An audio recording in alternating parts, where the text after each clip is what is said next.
Week 8 schedule. A text cannot belong to no genre. It cannot be without a genre. Every text participates in one or several genres. There is no genreless text. For this week, we are going to be finishing up the curiosity paper. We're also changing gears to focus on the second half of the semester, where you'll be applying a particular theory, genre theory, discourse community theory, as well as activity theory.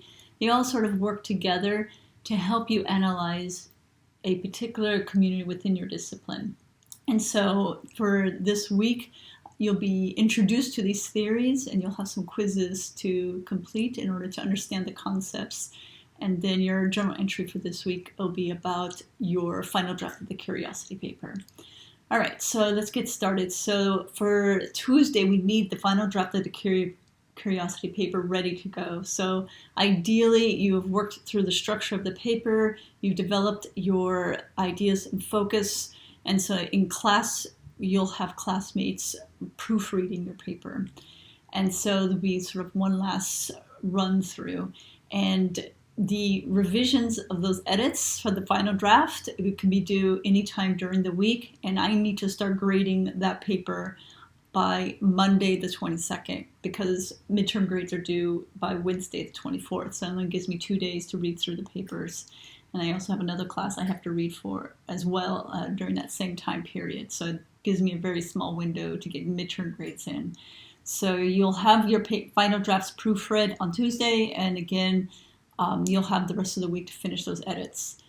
And there is no live class on Thursday.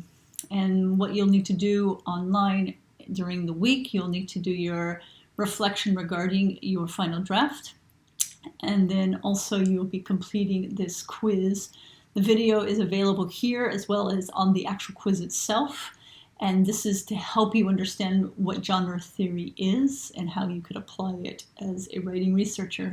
In addition to genre theory, you'll be learning about what discourse communities are. Again, there's a link to the quiz. You can watch the video here or directly within the quiz where the questions are. And again, this is to prepare you for the next major project in the class. And one last thing you'll need to learn is activity theory. So this is an article you'll be reading, relatively short article, and the questions directly that you have to answer in your journal. So you'll go into your journal and just create an entry called activity theory and date it. And I highlighted in yellow to make it easy for you to find the actual questions. The paragraph that precedes it basically helps you interpret and understand the questions. So to be able to do this activity, again, make sure you first complete the genre theory quiz as well as the discourse communities quiz that introduces some of the concepts you'll need to be able to read this article. The article is not that difficult to read, but these are new concepts. It is a new theory, and you'll be using this theory for your next writing project. So it's important that you feel quite confident about this theory and how it can be used. And again, you'll complete this reading quiz in your journal entry to answer these questions. And you can, to make it easy for you, you can copy and paste the actual questions into your journal so you don't have to go back and forth, and then of course use your journal to answer the questions. And the week thereafter, you'll be further exploring these theories to better understand your own discipline.